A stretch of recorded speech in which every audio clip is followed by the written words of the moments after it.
Gênesis, capítulo de número 2. Eu esqueci meus bolsos em casa, vou ter que ir só na glória aqui. Ore por mim aí, para que eu lembre do que eu tenho a dizer, mas o Espírito Santo vai me ajudar.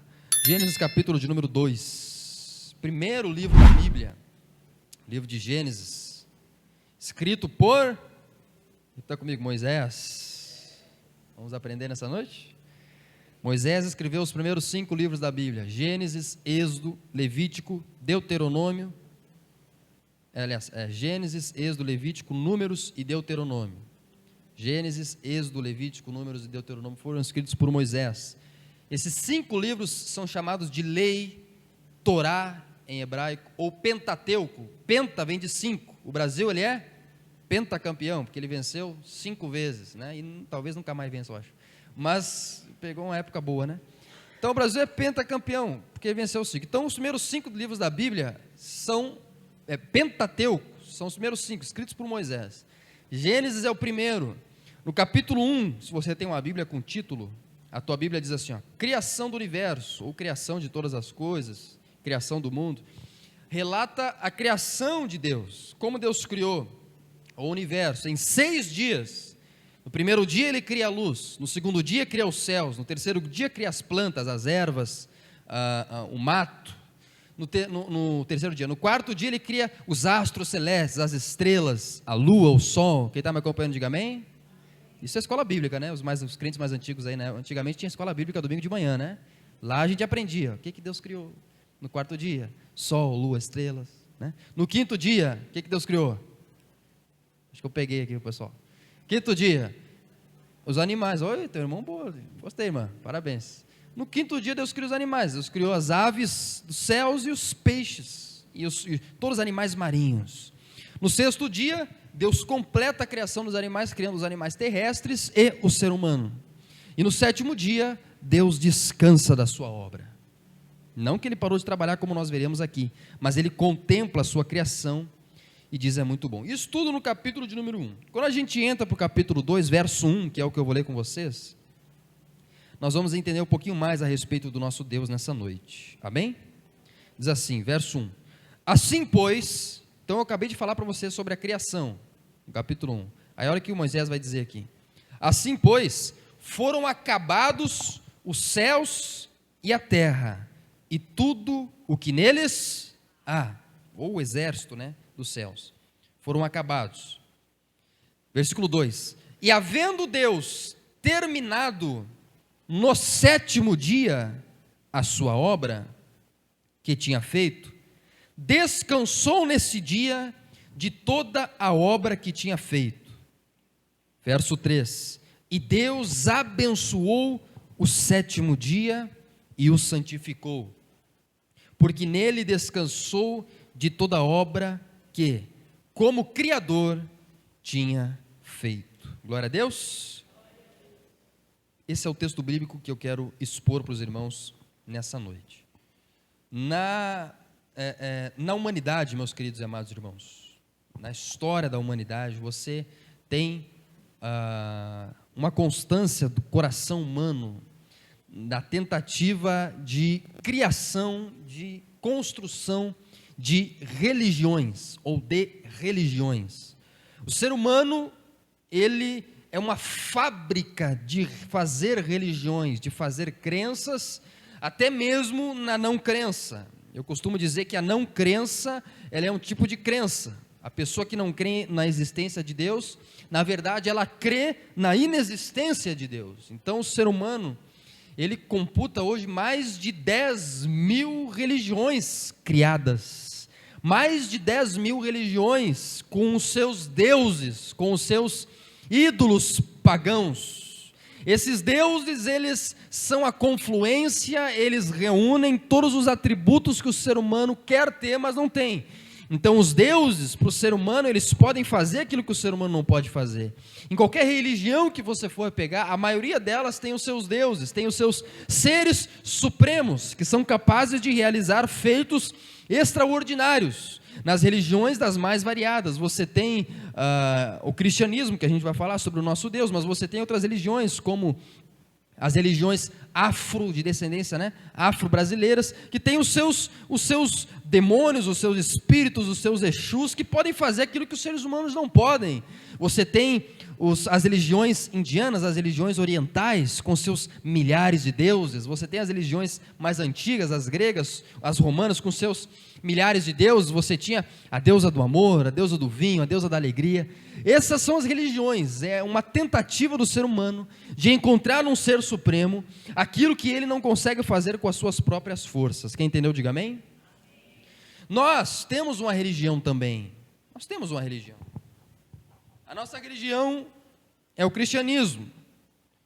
E o Deus da nossa religião é o Deus da Bíblia, desse livro que você carrega. Esse livro, ontem eu estava catequizando uma menina, eu estava ensinando para ela. Esse livro, ele é a revelação de Deus. Deus revelou, inspirou a inscrição deste livro, que foi escrito por homens, lógico, não tem como ser escrito por outra coisa, mas que foi inspirado por Deus, homens inspirados pelo Espírito Santo para fazerem a redação desse livro, que contém livros desde Gênesis até Apocalipse, num lapso de quase 1500 anos de escrita. E nesse livro que nós carregamos debaixo do braço para vir para a igreja, Deus revelou quem Ele é e quem Ele não é.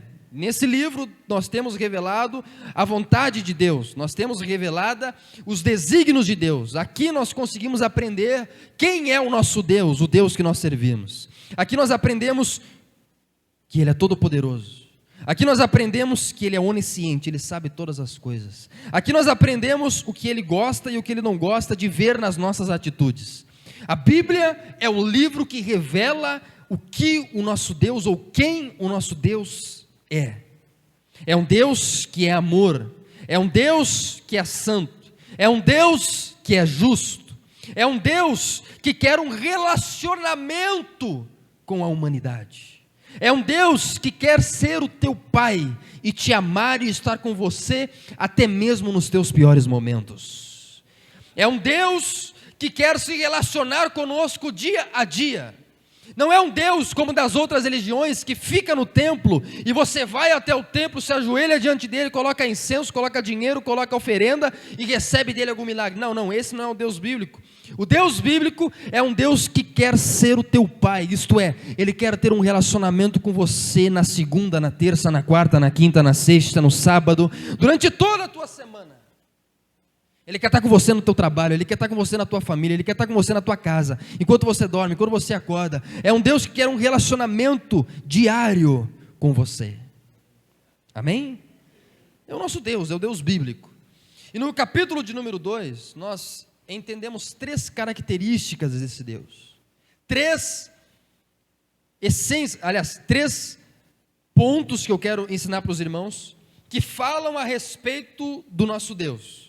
No versículo de número 1, eu quero elucidar esses 3 pontos, eu quero que você leve esses 3 ensinamentos para a tua casa nessa noite. Eu quero que você entre nessa semana, na última semana de setembro, sabendo quem é o teu Deus. Esse é o título dessa mensagem. Esse é o nosso Deus. Vamos descobrir quem é o nosso Deus e por que Ele é tão poderoso e tão diferenciado dos outros deuses. Quem quer aprender, diga amém. Versículo de número 1. Assim, pois, foram acabados os céus e a terra. Diga, foram acabados. Você que está anotando, anote. Ponto número 1. Lição número 1 desta noite. Coloque assim, anote assim. O meu Deus é um Deus que termina aquilo que Ele começa.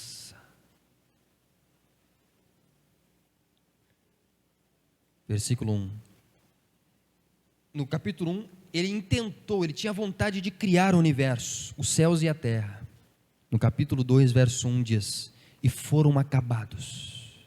O nosso Deus, o Deus que você adora, que você serve, é um Deus que termina toda a obra que Ele inicia. Em primeiro lugar, é um Deus que, quando Ele tem vontade de fazer algo, Ele realmente realiza aquilo que é da vontade dEle. Aqui Ele já é diferenciado de qualquer ser humano, porque todos aqueles que estão sentados nesse lugar, nessa noite, nesse momento aqui, todos aqueles que estão presentes dentro desse prédio pequeno, todos vocês tem algo na tua vida que você tem vontade de fazer ou de ter, mas que você não consegue. Sim ou não? Se não tem, é porque você é Deus, porque você pode tudo. Não. Todos vocês têm algo que você gostaria de ter. Vamos colocar aqui, o que vocês gostariam de ter? Né? O que gostaria de ter? O que tu gostaria de ter? Que tu não pode ter. Vou dizer o que eu gostaria. Eu gostaria de ter, irmão, gostaria de ter aquela, como é que é aquela da Chevrolet, Spin, aquela caminhonete Spin. Eu gostaria de ter, irmão, aquela caminhonete maravilhosa, né, para levar a família, né, 7 lugares, gigantesca, dá para levar tudo, fazer mudança na caminhonete, né, irmão? Gostaria de ter uma daquela. Uma vez a gente viajou para Lajeado, né, a gente viu um T-Cross, né, carro bonito da Volkswagen. Gostaria de ter um T-Cross, meu querido, mas eu não posso ter, porque não tenho condições, mas eu gostaria. Já significa que eu não sou Deus. Se eu fosse Deus, eu gostaria de ter e teria. Eu não tenho todas as minhas vontades atendidas. Não é verdade? Algumas pessoas gostariam de ter aqui, de repente, uma casa própria, e ainda não tem condições. Então você tem coisas que você gostaria de ter, tem vontade de ter, mas não tem.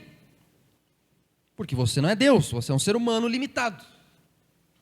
Você gostaria de ter um salário de 15 mil? Quem gostaria de dar uma glória a Deus aí, bem? Tem que ter fé, irmão. Mas você não tem. Por quê? Porque você não é Deus. Gostaria de ter, mas não tem. Tem gente aqui, eu estou falando de bens materiais, mas pode ser outra coisa. De repente você gostaria de ter uma família estruturada, mas você não tem. De repente você gostaria de ter os teus filhos na presença de Deus, mas agora você não tem. De repente você gostaria de ter uma vida financeira um pouquinho melhor, mas você não tem nesse momento. Vontade de ter e não tem. Vontade de fazer e não conseguir fazer também. Deus, ele não é como os seres humanos. Os seres humanos, eles têm vontade de fazer e não conseguem. Né? Eu, por exemplo, eu tenho uma vontade, irmão, maravilhosa de visitar lá as praias da Europa. O que tu acha? Coisa linda, né? Lá na Itália, lá. Eu tenho vontade de ir para lá, mas eu não consigo. Estou dando um exemplo mesmo, o teu pode ser outro exemplo. Tem gente aqui que tem vontade de ir em Santa Catarina, pelo menos, para pegar uma onda, né, irmão? Mas está difícil.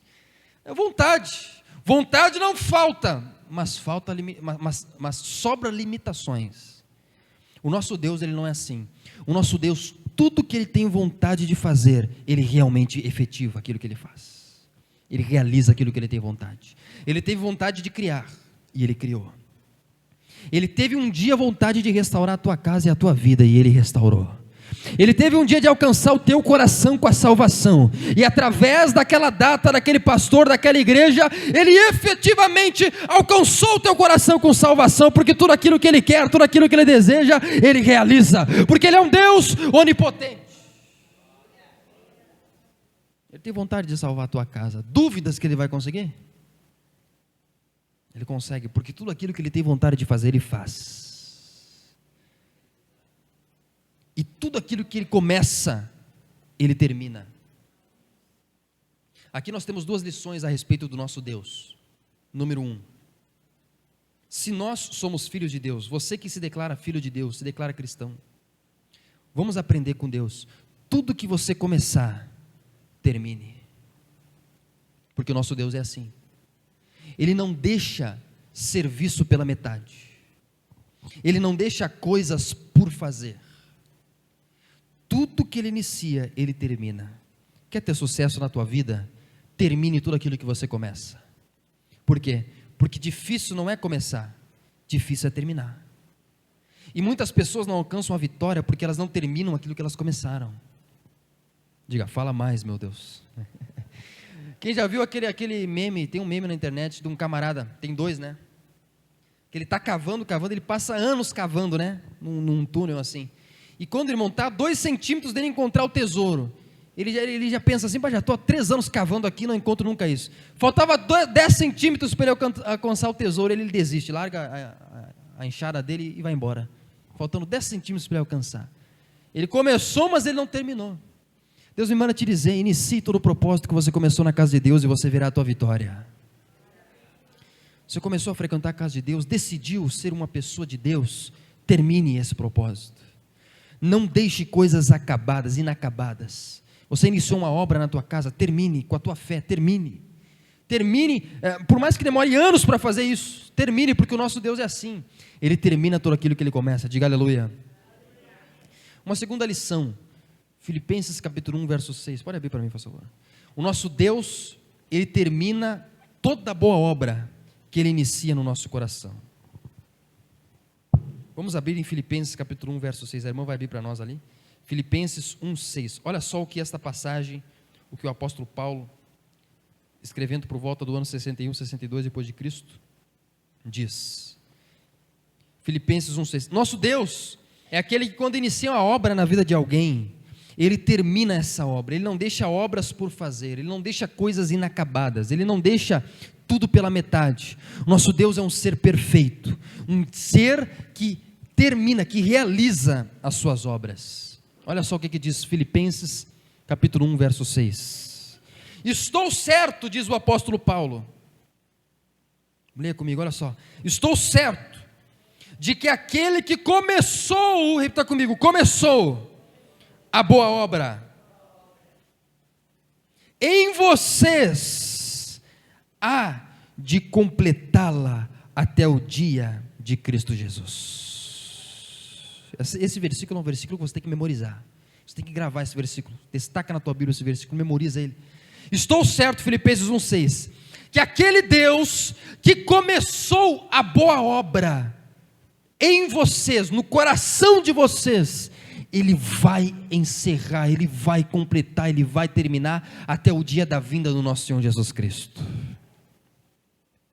O nosso Deus, toda boa obra que Ele iniciou numa família, toda boa obra que Ele iniciou no coração de uma mulher, de um homem, a Bíblia diz que não ficará inacabada. Sabe o que isso significa? Que se Deus iniciou uma obra no teu coração, minha querida, no coração do teu marido, no coração dos teus filhos, se Deus iniciou uma obra na tua família, aqui é uma promessa bíblica, Ele vai terminar. Essa pessoa não vai morrer fora da igreja, essa pessoa não vai falecer desviada. Quem recebe aí, dá uma glória a Deus. Essa pessoa não vai morrer no pecado, porque Deus iniciou uma boa obra. O que é a boa obra, pastor? É quando o Evangelho alcançou o teu coração, iniciou uma boa obra, uma obra de transformação, é isso que ele está dizendo ali. Aquele que começa, naquele dia que o pastor pregou o Evangelho, que o pastor falou ao teu coração, o teu coração se abriu, e a mensagem de salvação entrou dentro de você, você pensou, eu preciso mudar minha vida, eu preciso transformar a minha situação, eu preciso desse Salvador, eu preciso desse Jesus. A Bíblia diz que esse mesmo Deus que começou essa boa obra no teu coração, é uma promessa bíblica, Ele não vai deixar essa obra pela metade, Ele não vai deixar você morrer no pecado, Ele não vai deixar você falecer, Ele não vai deixar você terminar a tua vida, se essa obra realmente começou, Ele não vai deixar você encerrar a tua vida na devassidão, na escravidão de Satanás, mas a Bíblia diz que Ele vai terminar toda a boa obra que Ele começou no teu coração. Uma obra foi iniciada no teu coração, você que me ouve. Algo começou no teu coração. Desde quando você se batizou. Pode ser agora atualmente, pode ser há anos atrás, há décadas atrás. Não sei quem foi o pastor que te batizou, mas se iniciou uma obra. Você percebe que Deus ele vai progredir nessa obra, essa construção não vai ficar inacabada. Deus vai encerrar tudo aquilo que Ele começou, todo o propósito que Ele começou na tua família. Você recebe essa palavra? Tanto é que desde que você se batizou, talvez você tenha se desviado 1, 2, 3 vezes, mas você percebe que hoje, em setembro de 2023, você está na presença de Deus de novo. Porque Deus não deixa a obra pela metade. Onde você estava em 2020? Onde você estava em 2021? Onde você estava em 2019? De repente você estava longe, pensando que a obra tinha ficado inacabada, mas você percebe que Deus, fiel à sua palavra, te trouxe à presença de novo, e está continuando no teu coração a obra que alguém um dia iniciou através desse ministério. Por quê? Porque Deus termina as suas obras até o dia da volta de Jesus. Quem está entendendo, diga amém. É por isso que nós devemos seguir firmes nesse caminho. Vamos voltar para Gênesis capítulo de número 2. Seguindo, primeira coisa que nós aprendemos, Deus termina tudo aquilo que ele começa. E aqui nós temos duas lições. Primeiro, leve isso como um conforto para o teu coração, minha irmã. Se Deus iniciou uma obra no teu casamento, na tua vida, Deus vai encerrar. Se Deus iniciou uma obra nos teus filhos, Deus vai encerrar. Escute o que o pastor está dizendo. Deus vai encerrar essa obra. Isto é, você verá a tua prole, quem tem fé para isso? Você verá a tua família, você verá a tua casa, você verá toda a promessa um dia liberada de Deus para a tua vida, para o teu relacionamento. Você verá isso acontecendo. Eu não sei quando isso vai acontecer, mas a Bíblia promete que isso vai acontecer antes da volta do Senhor Jesus Cristo. Primeira lição. Segunda lição a respeito disso é isso: termine toda, seja como Deus, termine tudo aquilo que você encerrou, aquilo que você começou, perdão. Termine tudo aquilo que você começou. Amém? As pessoas que começaram aí, né? A coisa que mais tem é a pessoa que não termina aquilo que começa. E aí por isso que a pessoa não vê milagre. Começa um propósito, quero fazer 7 domingos na presença de Deus para a restauração da minha casa. Aí vai lá e só faz 13, e daqui a pouco já falta um, já vai no outro, e já faz tudo de mau jeito. Deus não abençoa uma pessoa assim. Deus abençoa pessoas perseverantes e determinadas. Deus abençoa pessoas que terminam aquilo que elas começam. Quem está entendendo, diga amém.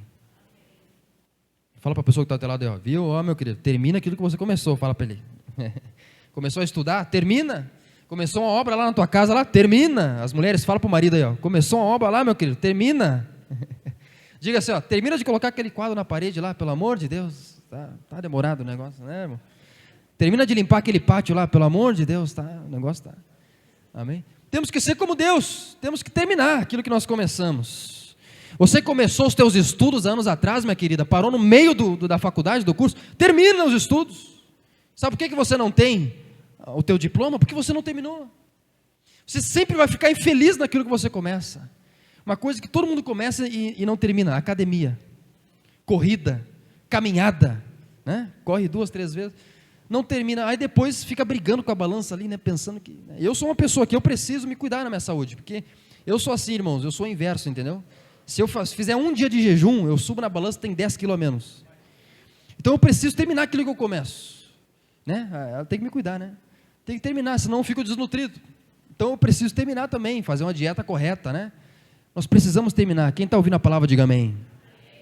O Espírito Santo está te convocando nessa noite. Minha irmã, há anos atrás, o Espírito Santo está dizendo para você: eu lembro que você começou um propósito de oração pela tua família, mas você não terminou. Eu lembro que você começou um propósito de oração pelo teu casamento, pelo teu milagre. O Espírito Santo está dizendo para você: eu ainda lembro daquele propósito inacabado. Termine aquilo. Quem está entendendo, diga amém. O nosso Deus é um Deus que abençoa pessoas que terminam aquilo que eles começam. Lição de número 2, versículo de número 2, olha só o que diz: e havendo Deus terminado, olha como o que o pastor está falando está na palavra, havendo Deus terminado no 7º dia a sua obra que tinha feito, descansou nesse dia de toda a obra que tinha feito. Lição de número 1 é: o nosso Deus termina toda a obra que Ele inicia. Lição de número 2, diga comigo: o nosso Deus é um Deus trabalhador. A palavra que aparece aqui 2 vezes nesse versículo é a palavra obra. Essa palavra é uma palavra hebraica que significa ocupação, significa trabalho. O nosso Deus é um Deus que durante todo o capítulo 1, Ele trabalhou. O nosso Deus é um Deus trabalhador. O nosso Deus é um Deus que trabalha para aqueles que nele esperam. Quem está entendendo, diga amém. Nosso Deus não dorme, o nosso Deus não para, o nosso Deus não descansa no céu: agora eu vou dar uma cochilada, vou parar de... Não. O nosso Deus está 24 horas, a todo momento, a todo dia, trabalhando em prol da salvação da tua casa, das almas que você ora, em prol da salvação deste bairro, em prol da igreja. O nosso Deus é um Deus trabalhador. Se nós queremos ser como nosso Deus, como nosso Pai, nós precisamos ser pessoas trabalhadoras.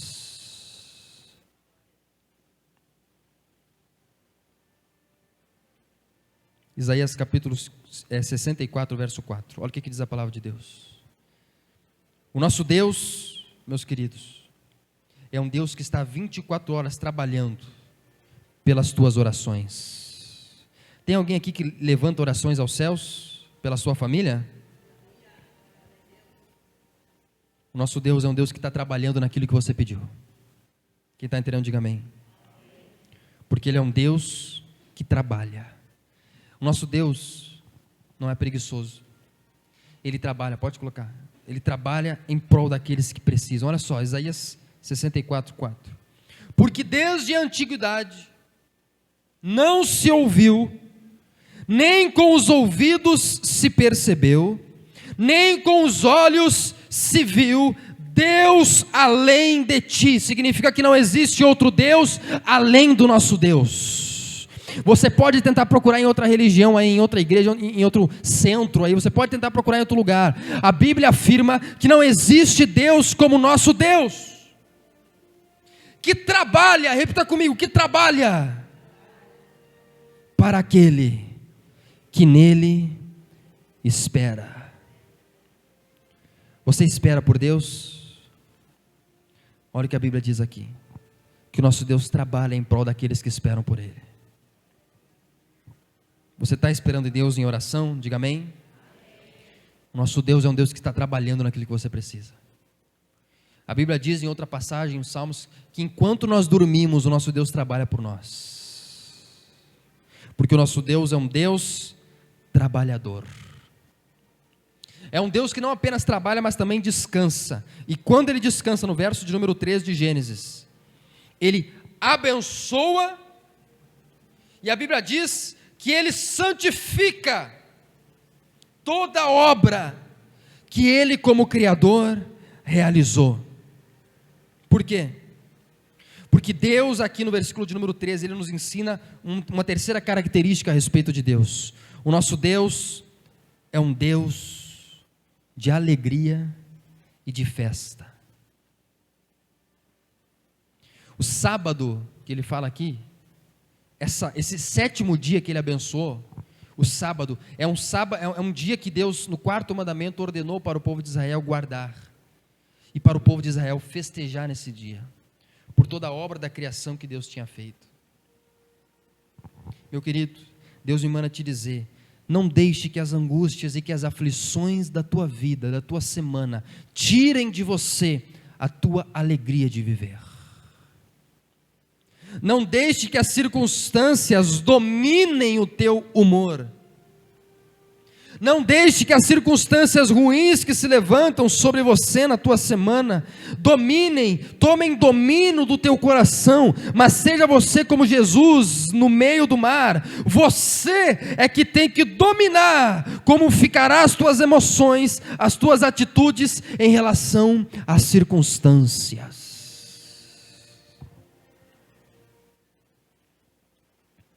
Às vezes as circunstâncias ruins, as aflições, as angústias, elas têm o poder de mexer com o teu coração e de tirar de você a alegria do teu rosto, o sorriso do teu rosto. Mas o nosso Deus, Ele nos ensina no verso 3, que é um Deus alegre, que é um Deus que nos ensina que nós devemos também, em certos momentos, deixar os problemas um pouquinho de lado e nos alegrarmos na presença de Deus. Deixar de ser uma pessoa carregada, uma pessoa cheia de aflição, uma pessoa que nunca mais deu um sorriso, nunca mais se alegrou na presença de Deus, nunca mais deu um abraço, nunca mais se alegrou com os outros amigos. Existe alegria sadia, não é porque você virou cristão que você tem que virar uma pessoa carrancuda, séria, que não se alegra. A nossa diferença é que a gente não precisa de um copinho de cerveja fedorenta para se alegrar. A gente consegue se alegrar na presença do Espírito Santo. Essas outras pessoas, elas precisam de outra coisa para se alegrar. Na minha festa de casamento, né? Quem foi no meu casamento, diga aleluia, meus irmãos. Foi alegria ou não foi, meu irmão? Até as 3 da manhã a gente só não passou das 3, irmão, porque era época de pandemia e o pessoal teve que ir lá cancelar a festa, né? De tanto que a gente se alegrava. Até o irmão Gêmeo dançou lá. Diga, estava o irmão Gêmeo era. Até eles entraram na rodinha. Nos alegramos. Tinha algum copinho de bebida lá? Alcoólica. Tinha bebida alcoólica no meu casamento? Não. Então, e o vô da Sara, né? O outro avô que tu tem? Todo mundo se alegrando, irmão. Minha família quando pega para fazer festa, os irmãos conhecem minha família, o pastor Vanderlei, né? Minha família é festeira, diga aleluia, os flores, meu pai, meus tios, são festeiros. A gente gosta de uma festa, colocar um louvor, fazer uma festa, a gente gosta disso. E estava um parente teu, né? Que estava a gente vendo na filmagem do casamento, a gente se alegrando, irmão. Eu já estava sem gravata, já estava sem, né, todo suado, me alegrando na presença de Deus, os irmãos tudo de alegria. Aí passou na filmagem ele com uma cara de tacho, sabe aquela cara que é de amanhecido, de pão amanhecido, uma cara com mão no bolso. Ah, porque você não vai se alegrar junto, não vai dançar junto. Pois é, mas se não tiver, ele falando, né? Pois é, noivo, se não tiver aquele copinho daquela, eu não consigo me alegrar. Por quê? Olha só a escravidão, olha só como aquilo escraviza. Um copo daquele líquido escraviza a pessoa. Se não tem aquilo, ele não se alegra. Precisa daquilo para ter um pouquinho de alegria. Fora aquilo, é uma vida angustiada, triste, aflitiva. E depois vai me dizer que o crente é escravizado. Muito pelo contrário, nós somos livres. Uma vez uma pessoa me disse, estava evangelizando um rapaz, né? Aí ele falou assim, pois é, você é cristão, você é crente, né? Sim, sou cristão. Pois é, eu não sou cristão, já fui em igreja, mas não decidi não ser. Por que não? Porque na igreja não pode nada, não pode fazer isso, não pode fazer aquilo, vocês são tudo escravo lá, né, de Deus lá, não pode fazer isso, não pode fazer aquilo, não pode se alegrar. Olha eu aqui, ó, eu sou livre. Estava lá com uma pedra, fumando aquela pedra lá, que ele estava. Eu sou livre, olha aqui, eu posso fazer isso, você não pode. Colocava na mesa um pó assim, aí cheirava assim pelo nariz. E eu falei para ele, pois é, olha só, quem será que é livre nesse momento? Eu não faço isso que você está fazendo, não é porque eu não posso, eu não faço porque eu não quero. Se você colocar um copo desse que você está bebendo aí aqui na minha frente, você não se aguenta. Eu não tomo porque eu não quero. Quem que é o escravo aqui? Sou eu ou é você? Perguntei para ele. Você consegue ficar mais de 3 meses sem cheirar isso daí? Ah, não consigo. Pois é, eu consigo. Quem que é o escravo aqui? Sou eu ou é você? Quem está entendendo, diga amém. Esse pedaço, essa pedra, ela governa a tua vida. Esse pouquinho de pó governa a tua vida. Está trazendo tristeza para o teu casamento, você já perdeu tua esposa por causa disso. Está trazendo destruição para a tua família. Está trazendo destruição para a tua casa, já vendeu tudo que tinha dentro de casa só para comprar. Viu como isso daí te domina? Você fica em abstinência. Por quê? Porque isso comanda a tua vida, esse pouquinho de pó. Eu não faço isso porque eu não quero, porque eu sou livre. Quem está entendendo, diga amém. Então quem que é o escravo? É o cristão ou é a pessoa do mundo? Quem que é o verdadeiramente livre? A palavra de Deus nos diz, se o Filho, acha para mim aí na internet, se o Filho vos libertar, verdadeiramente sereis livres. Onde o meu Jesus chega, Ele proclama a liberdade para uma família, para uma vida escravizada diante de Satanás. A liberdade verdadeira está na igreja, a liberdade verdadeira está em Jesus, porque a partir de Jesus, você consegue se ver livre do pecado, livre da escravidão, livre dos vícios, livre das amarras, livre das tristezas, livre das angústias, livre dos problemas, porque o meu Jesus, quando Ele liberta uma alma, essa pessoa anda em liberdade. Se Jesus te libertar, verdadeiramente você será livre. Quem quer ser livre nessa noite, dá um glória a Deus aí, pelo amor de Deus. Então Jesus quer te libertar. Mas para isso você tem que entregar o teu coração para Ele, para que Ele quebre todas as amarras que prendem você, para que você seja livre.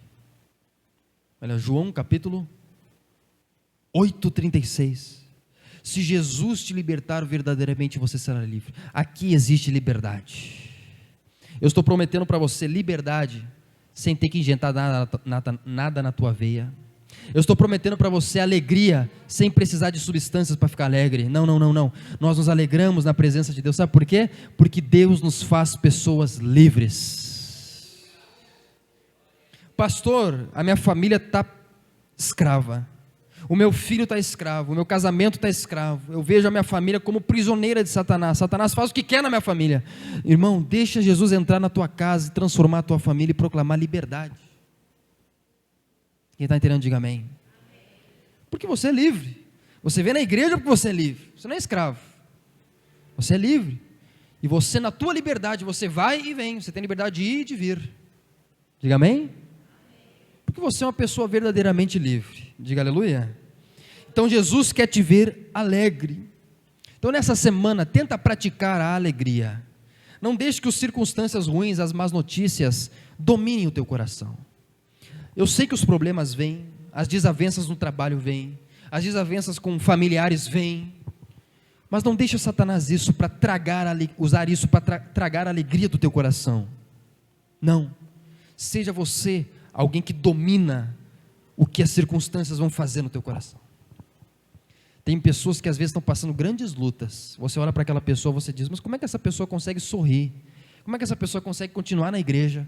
Como é que essa mulher consegue ainda enfrentar tudo que enfrenta e continuar firme na presença de Deus com sorrisos no rosto? Eu quero te dizer, é porque essa mulher, ela domina o coração dela diante das circunstâncias, porque ela sabe que ela tem um Deus nos céus que está trabalhando e cuidando de tudo aquilo que ela precisa. É uma mulher e um homem de fé.